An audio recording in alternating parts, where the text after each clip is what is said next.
সিলেট ও বগুড়ায় সড়ক দুর্ঘটনায় প্রাণ গেছে ১৬ জনের। এর মধ্যে সিলেটে ২ বাসের সংঘর্ষে শিশুসহ ৯ জনের মৃত্যু হয়েছে। আহত হয়েছেন কমপক্ষে ২০ জন। অন্যদিকে বগুড়ায় বাস নিয়ন্ত্রণ হারিয়ে বাজারে ঢুকে ৭ জন নিহত হয়েছেন। আহত কমপক্ষে ১৭ জন।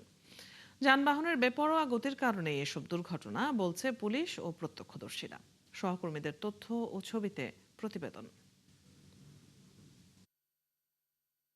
শুক্রবার সকাল ৭:৩০টার দিকে সিলেটের ওসমানী নগরের দয়ামির এলাকায় দুর্ঘটনার মুখে পড়ে বেঙ্গল পরিবহন ও ইউনিক পরিবহনের দুটি বাস।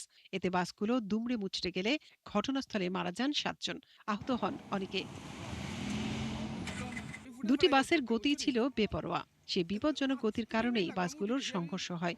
পুলিশ ও প্রত্যক্ষদর্শীরা জানান, বেঙ্গল পরিবহনের বাসটি সিলেটের দিকে যাচ্ছিল আর ঢাকামুখী ছিল ইউনিক পরিবহনের বাসটি। আমি যখন আসলাম গাড়ির ভিতরে ঢুকলাম তখন মানুষের অবস্থা দেখে আমি নিজেই ঠিক থাকতে পারি না। কারণ কাকে ধরবো, আমি কাকে কোন বাসা বলবো, এই আমার বাসা নেই। এবং যখন প্রতিটা সিটে এই ডাইন সাইডে আমি দেখি লাশ পা। সংঘর্ষের পর ইউনিক পরিবহনের বাসটি খাদে পড়ে যায়। এতে ঘটনাস্থলে ৭ যাত্রীর মৃত্যু হয়।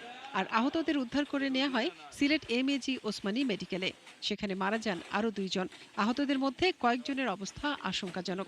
প্রাথমিকভাবে ফায়ার সার্ভিস, ওসমানীনগর থানা এবং হাইওয়ে পুলিশ ঘটনাস্থলে আসে এবং ফায়ার সার্ভিসের সহযোগিতায় আমরা ইউনিক পরিবহনের ভিতর থেকে স্পটে ৭ জোড়া লাশ উদ্ধার করি এবং বাকি আরও অনেক যারা আহত ছিলেন তাদেরকে উদ্ধার করে ওসমানীনগর মেডিকেলে প্রেরণ করা হয়।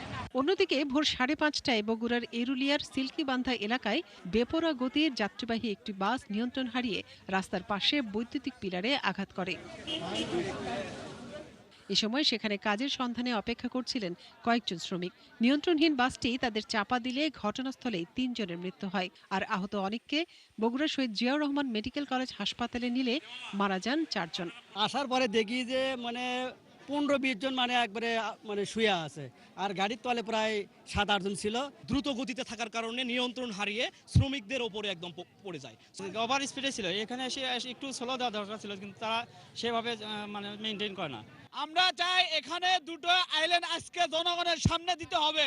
আহতদের কয়েকজনের অবস্থা আশঙ্কাজনক বলে জানিয়েছেন চিকিৎসক। আমাদের চিকিৎসকবৃন্দ অলরেডি যাদেরকে প্রাথমিক চিকিৎসা দেওয়া সম্ভব তাদেরকে দিয়েছে, তবে যাদেরকে ভর্তি লাগবে এখন চিকিৎসার পরে হয়তো তাদের পরবর্তীতে আবার অপারেশন লাগবে।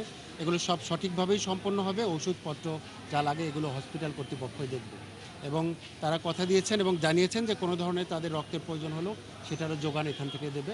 আমরা সর্বোচ্চ গুরুত্ব সহকারে এই অ্যাক্সিডেন্টের রোগীদের খেয়াল রাখছে হসপিটাল। এ ঘটনার পর বগুড়া নওগাঁ আঞ্চলিক মহাসড়ক অবরোধ করে বিক্ষোভ করেন এলাকার লোকজন। এতে দীর্ঘ সময় সড়কে যান চলাচল বন্ধ থাকে। মুনিরা কাজুরি, ৭১।